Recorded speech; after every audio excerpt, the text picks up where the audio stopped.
Alors, et bien le bonjour mes amis Ray du 18-25. Aujourd'hui, on va parler du film Matrix. Et pourquoi ce film a grandement influencé ma vie et pourquoi l'un des personnages principaux, Morpheus, a influencé ma philosophie de vie. Alors, on va commencer directement par parler du film Matrix. Alors, ce film est un film sorti en 1999, réalisé par les sœurs, anciennement les frères Wachowski, et qui traite de la nature de la réalité, de ce qu'est l'illusion et de l'éveil spirituel. Alors, commençons par parler du film.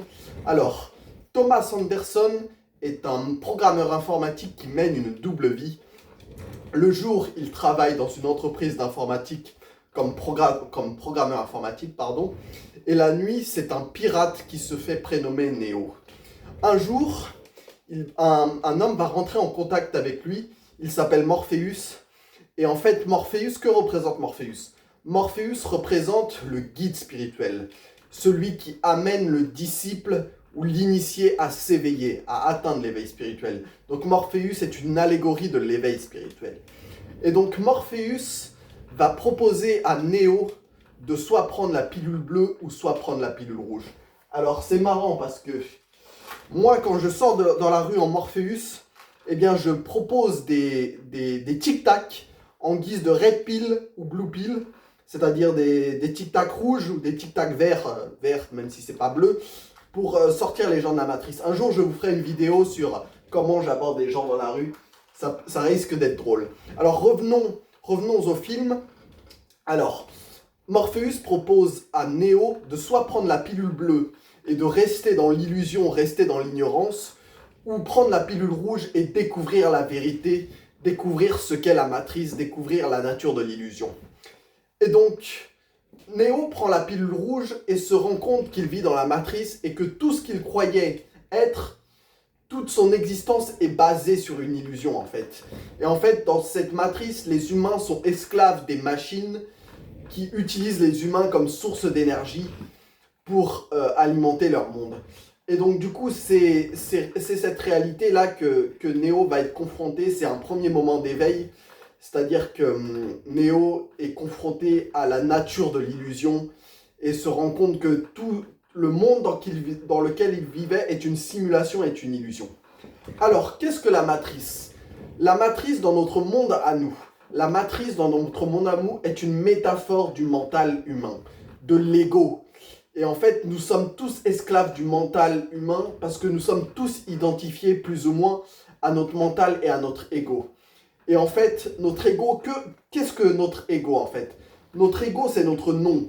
Notre ego, c'est nos croyances. Notre ego, c'est nos pensées. Notre ego, c'est nos opinions, c'est notre culture en fait. Et tout cela est fondamentalement une illusion. Quand je dis que c'est une illusion, ça veut dire que ce n'est fondamentalement pas vous.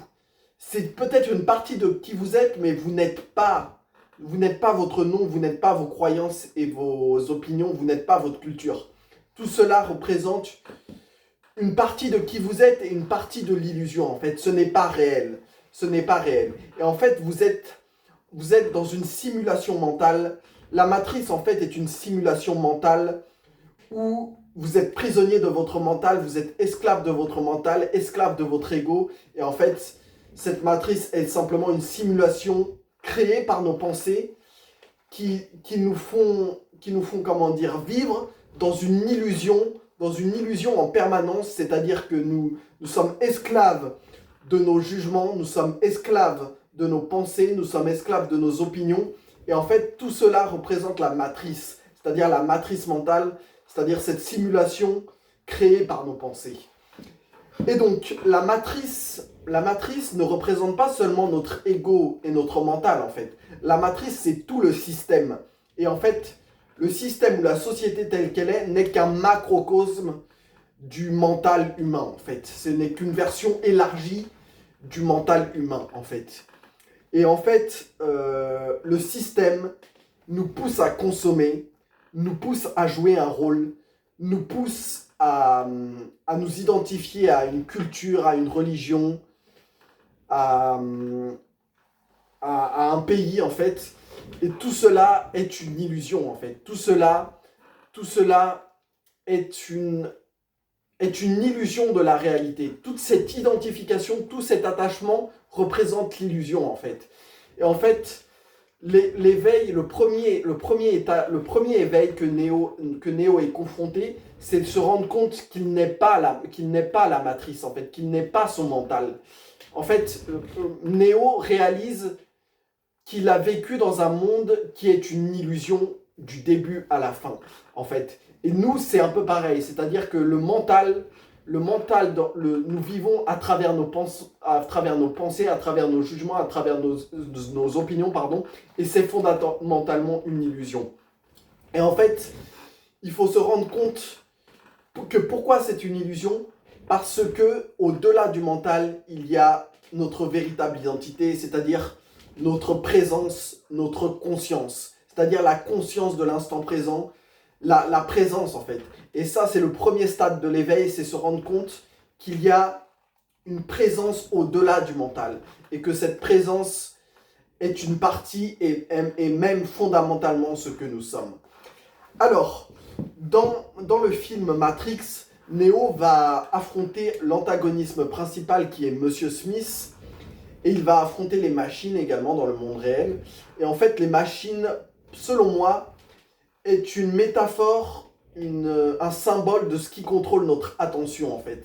Et notre attention est en permanence contrôlée par nous sommes constamment, notre attention est en permanence sur par exemple la technologie, sur le confort matériel, sur les médias et l'information, sur, je lis mes notes, sur la publicité et le divertissement. Et en fait, tout cela fait que ça contrôle notre attention et nous rend esclaves finalement du système. Alors, Monsieur Smith, quant à lui, représente l'ego. Il représente le mental et le symbole du mental, c'est-à-dire l'ego dans la matrice. Et en fait, cet ego, l'ego dans le monde dans lequel on vit est un obstacle à l'éveil spirituel. Pourquoi ? Parce que l'ego représente tout notre attachement, c'est-à-dire notre attachement à notre culture, notre attachement à nos parents, notre attachement à notre famille, notre attachement à nos opinions, à nos idées. Et tout cet attachement, en fait, est un obstacle à l'éveil spirituel. Parce que l'éveil spirituel représente le détachement total. Et donc, toutes nos croyances, tout ce que l'on croit sur nous-mêmes, tout ce que l'on croit sur le monde représente finalement un attachement et représente finalement un obstacle à l'éveil spirituel. Alors, Neo va vivre dans le film un second moment d'éveil. C'est-à-dire qu'il est en train de se battre contre Monsieur Smith et finalement Monsieur Smith l'étrangle dans les rails du métro à la fin du film quand Neo combat Monsieur Smith. Et finalement, Monsieur Smith l'appelle Thomas Anderson et Neo va dire cette phrase, il a dit mon nom est Neo et pas Thomas Anderson. Et en fait, c'est une réalisation profonde de l'éveil spirituel. C'est un second moment d'éveil qui peut arriver dans votre vie, c'est-à-dire de réaliser que votre nom, moi par exemple je m'appelle Jim, et bien de réaliser que non, je m'appelle Jim, mais ce n'est pas ce que je suis. Ce que je suis, c'est la conscience, c'est la présence au-delà de ce nom, au-delà de ce prénom, au-delà de tout ce que l'on croit être, au-delà de notre corps. Et en réalité, dès qu'on réalise que nous sommes cette conscience, en réalité, nous commençons à nous éveiller de manière plus profonde. Alors, à la fin du film, Monsieur Smith ou l'agent Smith tue Neo. Et en fait, Neo meurt. Mais grâce à l'amour de Trinity, Neo va revivre, et en fait, il va réussir à détruire Monsieur Smith. Et en fait, ça, c'est le troisième éveil, et qui représente finalement l'éveil total ou l'illumination. C'est quand vous détruisez votre ego, quand vous détruisez l'ego, et c'est la destruction de l'ego par Neo, en fait. C'est la destruction de Monsieur Smith, de l'agent Smith, par Neo. Alors, dans nos vies, est-ce qu'on peut atteindre cette illumination totale ? Alors, il y a des histoires où on raconte que certains ont réussi à atteindre l'illumination totale, c'est-à-dire la fin de la souffrance, cette sensation d'unité avec le monde, plus d'ego. Et en fait, je pense que c'est peut-être possible, mais moi je pense que l'illumination et l'illumination totale représente la mort du corps physique, c'est-à-dire la mort du corps physique, où finalement on revient à la source, et la source qui est amour en fait. La source qui est amour, et c'est pour ça que Néo s'éveille durant l'amour que lui a transmis Trinity en fait. L'amour que lui a transmis Trinity, eh bien c'est un moment d'éveil et il transcende quelque part la mort, parce que l'amour transcende quelque part le concept de mort, et voilà. Donc on va finir par voilà, dire à la toute fin du film, alors Morpheus avait raison, en fait, Néo est l'élu, et en fait Néo représente la prophétie, en fait. Le fait qu'il y a un prophète qui est venu illuminer notre monde. Et en fait, il faut réaliser qu'en fait nous sommes tous des Néos.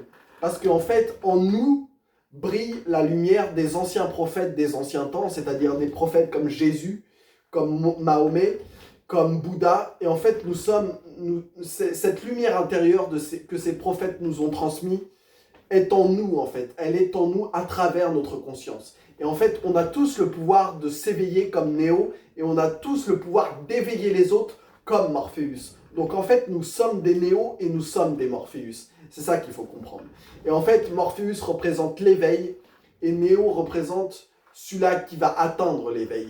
Et donc du coup, moi, pourquoi je m'habille en Morpheus? Parce que sa philosophie me représente. C'est-à-dire que moi, mon objectif est d'éveiller les consciences, de permettre aux gens de moins souffrir, de ne plus vivre dans l'illusion du mental. Et je veux que les gens sortent de leur tête et sortent de leur mental pour vivre une vie plus heureuse et où il y a moins de souffrance. Alors voilà, c'était une analyse du film Matrix. J'espère que la vidéo vous a plu et je vous souhaite une très bonne journée.